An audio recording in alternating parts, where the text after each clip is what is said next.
신앙 고백 우리 하겠습니다. 나는 전능하신 아버지 하나님 천지의 창조주를 믿습니다. 나는 그의 유일하신 아들 우리 주 예수 그리스도를 믿습니다. 그는 성령으로 잉태되어 동정녀 마리아에게서 나시고 본디오 빌라도에게 고난을 받아 십자가에 못 박혀 죽으시고 장사된 지 사흘 만에 죽은 자 가운데서 다시 살아나셨으며 하늘에 오르시어 전능하신 아버지 하나님 우편에 앉아 계시다가 거기로부터 살아있는 자와 죽은 자를 심판하러 오십니다. 나는 성령을 믿으며 거룩한 공교회와 성도의 교제와 죄를 용서받는 것과 몸의 부활과 영생을 믿습니다. 아멘. 찬송가 95장이에요.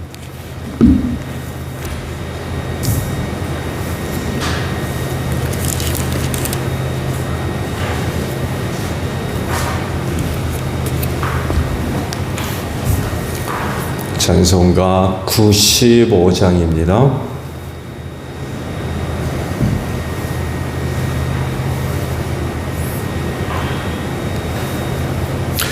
나의 기쁨 나의 소망 되시며 나의 생명이 되신 주 밤낮 불러서 찬송을 드려도 늘 하신 마음 뿐일세.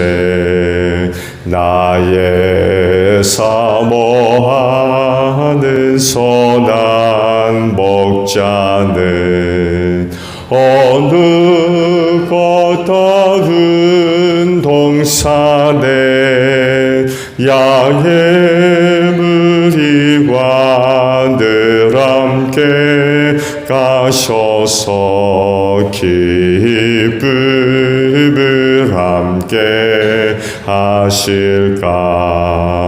길도 없이 거친 넓은 들에서 갈 길 못 찾아 했으며 이리저리로 헤매는 내 모양 저원수처럼 하도다. 주의 자비롭고 화평한 얼굴 모든 천사도 반기며 주의 놀라운 진리의 말씀에 천지가 화답하도다. 나의 진정 사모하는 예수님 음성조차도 반갑고 나의 생명과 나의 참 소망은 오직 주 예수 뿐일세. 아멘. 말씀 봅니다. 마태복음 22장 34절에서 46절 마지막 절까지예요. 바리새파 사람들이 예수가 사두개파 사람들의 말문을 막아버리셨다는 소문을 듣고 한 자리에 모였다. 그리고 그들 가운데 율법 교사 하나가 예수를 시험하여 물었다. 선생님, 율법 가운데 어느 계명이 중요합니까? 예수께서 그에게 말씀하셨다. 내 마음을 다하고 내 목숨을 다하고 내 뜻을 다하여 주 너의 하나님을 사랑하여라 하였으니 이것이 가장 중요하고 의뜸 가는 계명이다. 둘째 계명도 이것과 같은데 내 이웃을 내 몸과 같이 사랑하여라 한 것이다. 이 두 계명에 온 율법과 예언서의 본 뜻이 달려있다. 바리새파 사람들이 모였을 때에 예수께서 그들에게 물으셨다. 너희는 그리스도를 어떻게 생각하느냐? 그는 누구의 자손이냐? 그들이 예수께 대답하였다. 다윗의 자손입니다. 예수께서 다시 그들에게 말씀하셨다. 그러면 다윗이 성령의 감동을 받아 그를 주님이라고 부르면서 말하기를 주님께서 내 주께 말씀하셨다. 내가 내 원수를 내 발 아래에 굴복시킬 때까지 너는 내 오른쪽에 앉아 있으라 하였으니 이것이 어찌 된 일이냐. 다윗이 그리스도를 주라고 불렀는데 어떻게 그리스도가 그의 자손이 되겠느냐.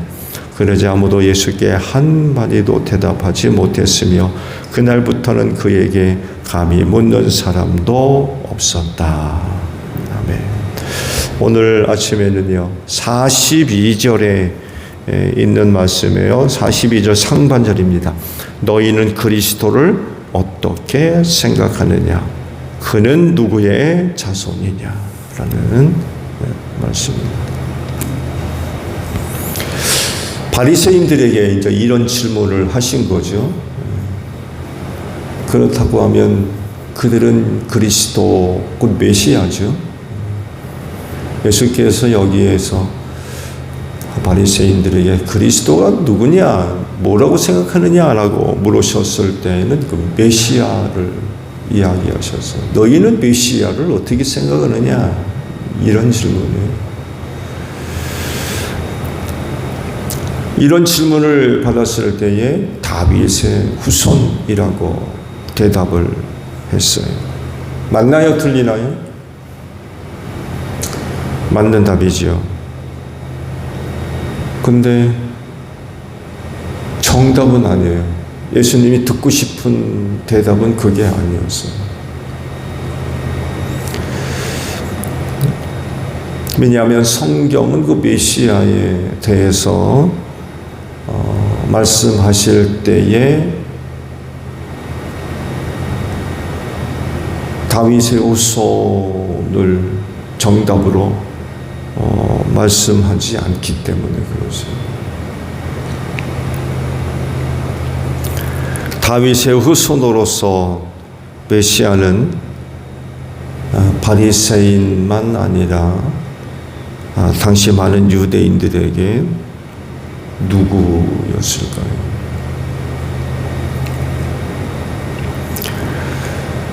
그들이 알고 있는 혹은 믿고 있는 혹은 기다리고 있는 그 메시아는 다윗의 후손으로 와서 유대를 회복시킬 그런 사람이었어요.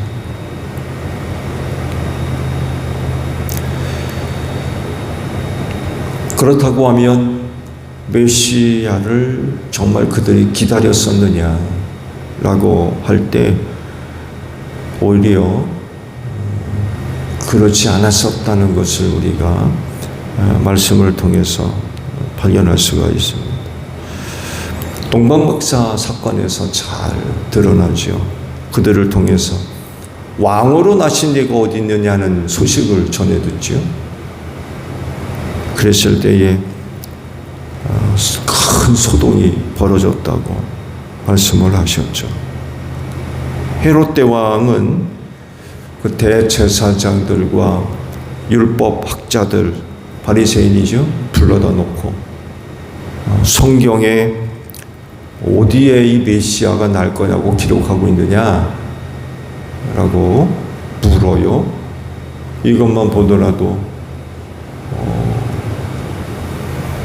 헤롯 대왕은 그 메시아에 관해서 알고 있었다는 거죠. 동방박사들이 이야기하고 있는 유대인의 왕이라고 했을 때 그 유대인의 왕이 누구를 의미하고 있는지 금방 알아차렸어요. 그래서 말씀을 드린 대로 대제사장들과 율법학자들을 불러 모아놓고 메시아에 관해서 묻습니다. 성경의 메시아가 어디서 난다고 그러더냐? 라고 확인을 했습니다. 베들레헴이라고 대답을 하죠. 어떤 일이 벌어집니까? 베들레헴에 나타난 사람들은 2살 아래의 남자아이들을 다 죽이려고 했던 헤롯이 보낸 군인들이었습니다. 대제사장들, 율법학자들 한 사람도 오지 않았습니다. 그들에게 있어서 메시아는 누구길래 성경에 그렇게 기록됐다고 이야기를 했고, 헤롯 대왕은 듣자마자 메시아에 관해서 물었거든요. 아니, 메시아를 누구보다도 기다리고 있었던 사람들이 한 사람도 안 와요.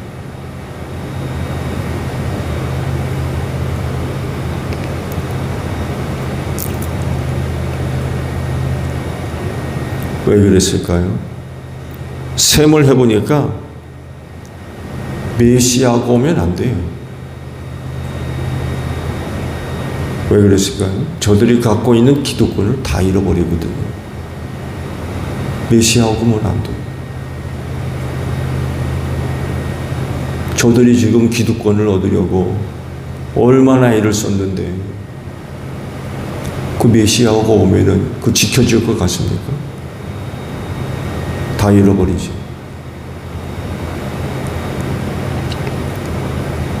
메시아의 출현을 환영하지 않았어요.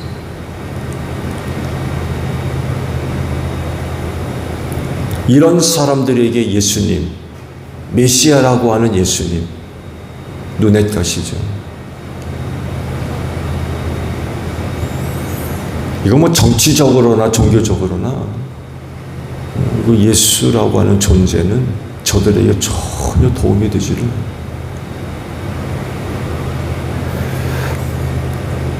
표적을 달라고 조르지만 이미 표적을 행하신 예수님이셨는데도 표적을 구하거든요. 뭘 얘기합니까? 안 믿어요. 믿으려고 하지를 않아요. 결국 예수님을 인정하지 않는 거죠.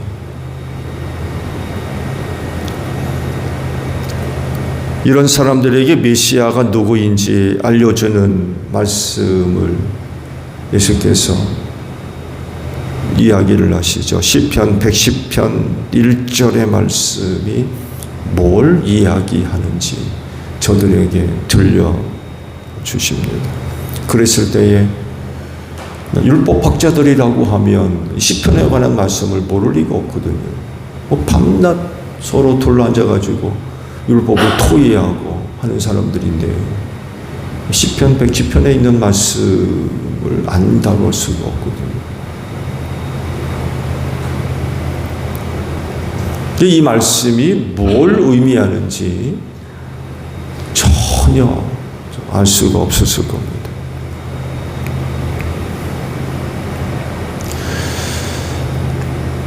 예수님의 이런 질문은 이번만이 아니죠. 이미 제자들에게도 물으셨어요. 너희는 나를 누구라 하느냐? 사람들은 나를 누구라 하느냐? 이미 말씀을 보셨죠. 그때 베드로가 아주 유명한 신앙 고백을 하지 않습니까? 하나님의 아들 그리스도다. 정말 예수님이 듣고 싶었던 얘기가 바로 그거였어요.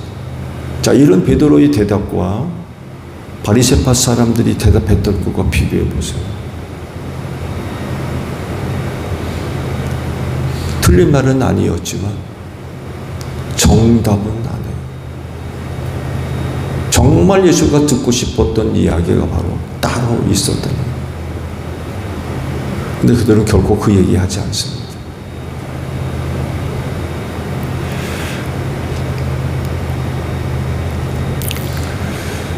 베드로가 그런 그 이야기, 그런 답을 했을 때에 예수께서 뭐라고 그에게 이야기를 하십니까? 이를 알게 한 이는 사람이 아니라 누구라고요? 하늘에 계신 내 아버지다. 내 아버지께서 너로 하여금 그걸 알게 하셨다. 그렇게 설명을 해주셨어요. 그런데 바리새인들한테는요, 그리스도를 어떻게 생각하느냐라고 물었을 때 그들은 다윗의 자손이라고만 대답을 했거든요. 말씀드린 대로 틀린 대답은 아니지만 정답은 아니에요. 그렇게 밖에 대답할 수밖에 없는 이유, 안 알려주셨어요.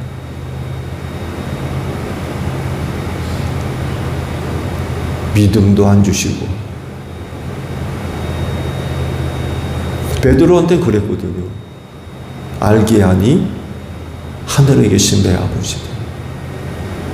베드로가 그렇게 대답할 수 있었던 건 하나님께서 알려주셨던 거, 믿게 하시고. 근데 바리새인들은 그런 게 없었어요.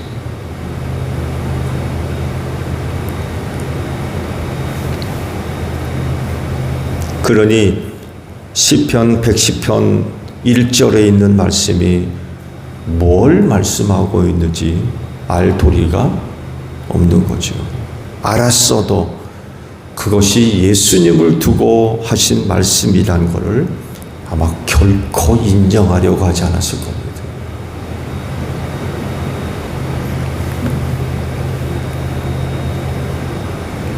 이 물음은 오늘날까지도 계속적으로 이어지죠.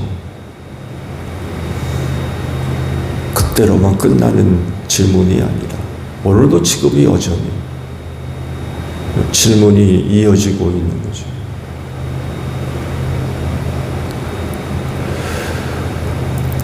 성경에서 메시아, 곧 그리스도에 대해서 기록된 말씀에서 이 질문에 답을 찾는다고 한다면 여러 가지를 찾아낼 수 있어요. 여인의 후손, 아브라함의 후손, 바리새인들이 대답했던 것 같이 다윗의 후손, 그 당시 최근의 일들을 생각해 본다면 요셉의 아들, 들리지 않아요. 들리지 않습니다. 근데 이건 정답은 아니라는 거예요.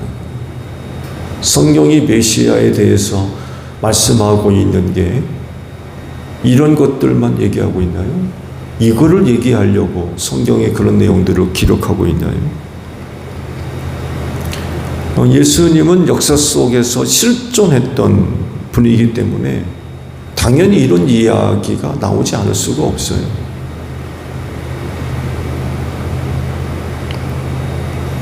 그렇지만 예수님은 그런 분으로만 알려지지 않습니다. 그 좋은 예가 바로 시편 110편에 있는 말씀이라는 거죠. 다윗이 성령의 감동을 받아서 이런 말을 했다는 거예요. 주님께서 내 주께 말씀하셨다. 내가 내 원수를 내 발 아래 굴복시킬 때까지 너는 내 오른쪽에 앉아 있어. 그런 말을 했다는 거예요. 이게 무슨 말씀이에요? 하나님 아버지께서 아들 되시는 메시아 곧 그리스도에게 이런 말을 했다는 거예요.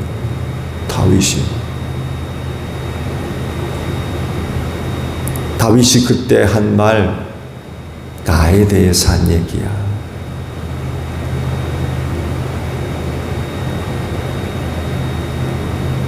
그 얘기. 즉 예수님의 시작은 사람으로부터 시작하신 분이 아니라 이미 오래전 세상이 만들어지기 전부터 하나님과 함께 계셨던 분이라는 거예요. 그게 110편의 이야기입니다. 사람의 후손, 사람의 아들로서 메시아. 틀린 말은 아니에요. 그러나 정답은 그게 아니라는 거예요. 세상이 만들어지기 전부터 하나님과 함께 하셨던 분이라는 거예요.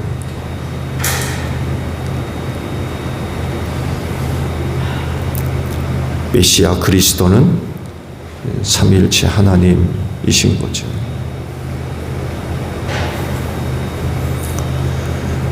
그렇다고 하면 어떻게 해야 되겠습니까? 우리도 다윗의 후손에서 끝나야 되겠습니까?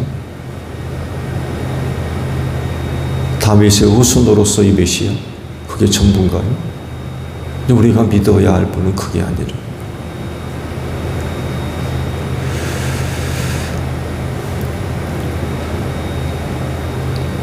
실존하셨던 예수님, 사람으로 우리 가운데 계셨던 예수님, 그분은 곧 하나님이셨다. 독생하신 아들로서 그분은 곧 하나님이셨다는 것. 이걸 믿어야 된다는 것. 그리고 베드로가 그걸 고백했던 것. 그리고 그가 그렇게 고백할 수 있었던 것, 하늘아버지께서 알려주셨대요.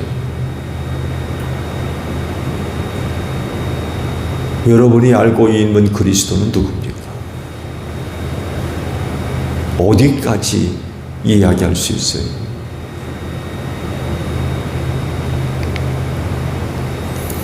성령께서 믿는 자 안에 내주하셔서 귀한 믿음들을 주고 계시는 줄로 믿습니다. 이건 변할 수 없는 증거들입니다. 성령으로부터 이런 증거를 얻었다고 하면 그야말로 빼도 박도 못하는 증거들이에요. 베드로가 하나님으로부터 그런 그 사실들을 알려주심으로 인하여 그런 고백을 할 수 있었듯이 오늘 우리의 고백이 곧 성령의 이끄심을 따라 허락된 은혜가 되어져야 된다는 거죠. 우리의 이성, 판단, 감정, 느낌, 경험, 그거 얼마나 지속되겠어요?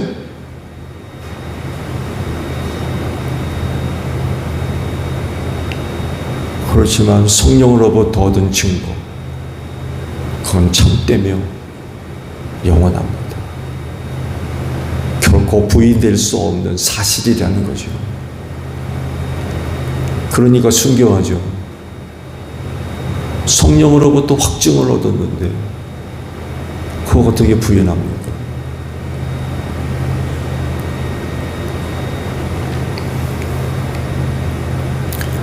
여러분들이 성령을 통하여서 확고한 믿음을 얻은 분들이라고 하면 흔들려서는 안 되는 줄로 믿습니다. 그럼에도 불구하고 뭐 믿느니 마느니 뭐 가니 마니 이런 식이라면 그거 성령님으로부터 얻은 증거 맞아요? 성령의 증언을 받은 사람들 맞습니까? 그건 잘못된 거예요.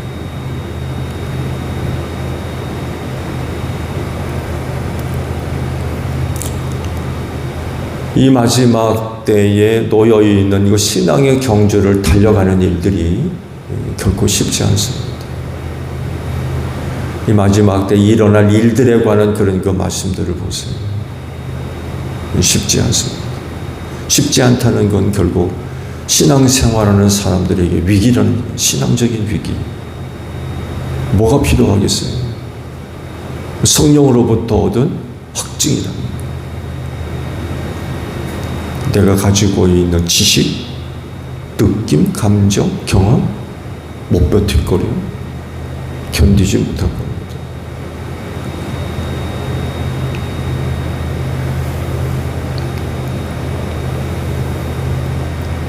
그래서 어느 때보다도 흔들리지 않는 믿음, 변하지 않는 믿음, 절실하게 필요하다.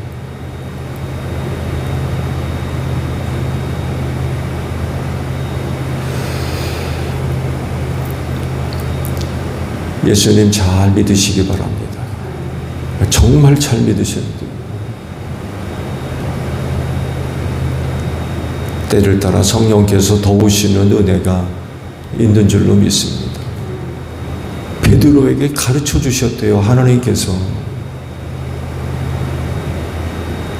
근데 보세요. 일평생 갈릴리 호수에서 물고기 잡던 사람이었어요. 근데 비교해 보세요. 너희들이 생각하는 메시아가 뭐냐? 라고 물었을 때 율법학자들이 다윗의 후손입니다라고 얘기하죠. 베드로의 고백과 비교해 보세요. 일평생 율법 붙들고 생활하는 사람들 입에서 나오는 말이 그거밖에 안 나와요. 다윗의 후손. 이것밖에 얘기를 못해요. 근데 평생을 갈릴리 호숫가에서 물고기 잡고 생활했던 어부 출신 베드로는요, 하나님의 아들이래요. 하나님의 아들. 예수의 신앙은 결코 어떤 학식 그런 게 뒷받침되는 게 아니에요.